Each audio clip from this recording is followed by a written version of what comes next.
Bom dia, pessoal, tudo bem? Espero que todos estejam bem. Sou o professor Roberto. Estou com vocês na componente curricular matemática e na aula de hoje nós iremos estudar as propriedades da multiplicação de números inteiros. Mas antes, vamos revisar um pouco sobre a nossa última aula, que nós estudamos multiplicação de números inteiros.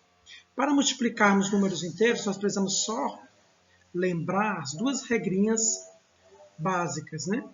Que diz que a primeira regra, o produto de dois números inteiros de mesmo sinal será sempre positivo. E o produto de dois números inteiros de sinais diferentes será sempre negativo. Então vejamos aqui no quadro. Mais vezes mais dá mais. Menos vezes menos dá mais. Então observemos que sinais iguais, resultado positivo. Mais vezes menos dá menos. E menos vezes mais dá menos. Então, observemos que sinais diferentes, resultado negativo. Então, vamos à prática. Aqui um exemplo prático. Mais 2 vezes mais 7, sinais iguais, resultado positivo. Então, 2 vezes 7, 14. Menos 3 vezes menos 7, sinais iguais, resultado positivo, dá 21. Menos 5 vezes mais 9, sinais diferentes, resultados negativos. 9 vezes 5, 45. E mais 12 vezes menos 4 dá menos 48. Então, as duas regrinhas da multiplicação diz que sinais iguais, resultado positivo. Sinais diferentes, resultado negativo. As propriedades da multiplicação, a primeira propriedade é a comutativa. O que a comutativa nos diz? Que em uma multiplicação de dois números inteiros, a ordem dos fatores não altera o resultado. Então, vejamos. Menos 2 vezes mais 5. Sinais diferentes, resultado dá negativo. 2 vezes 5, 10. Mais 5 vezes menos 2, sinais diferentes, resultado negativo. 5 vezes 2, 10. Então, portanto, a ordem dos fatores dessa multiplicação não altera o resultado. Portanto, menos 2 vezes mais 5 é igual a menos 10, que mais 5 vezes menos 2 também é igual a menos 10. Então, nessa propriedade, a ordem dos fatores não altera o resultado. Na segunda propriedade, nós temos a associativa, que nos diz o quê? Em uma multiplicação de 3 ou mais números inteiros, podemos associá-los de modos diferentes sem alterar o resultado.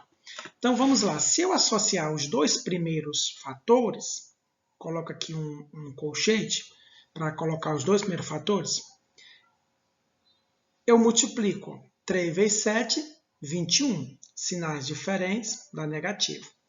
Agora eu multiplico vezes o último fator, que é menos 2. 21 vezes 2, 42. Como os sinais são iguais, positivo. Da mesma forma, se eu associar os dois últimos fatores, não vai alterar o resultado. Então, vejam, repetir mais 3 e vou multiplicar os dois fatores associados, que é 7 e 2. 7 vezes 2 dá 14. 14 vezes 3, ou 3 vezes 14, dá 42. Então, associando de maneiras diferentes, o resultado não altera. A terceira propriedade é o elemento neutro.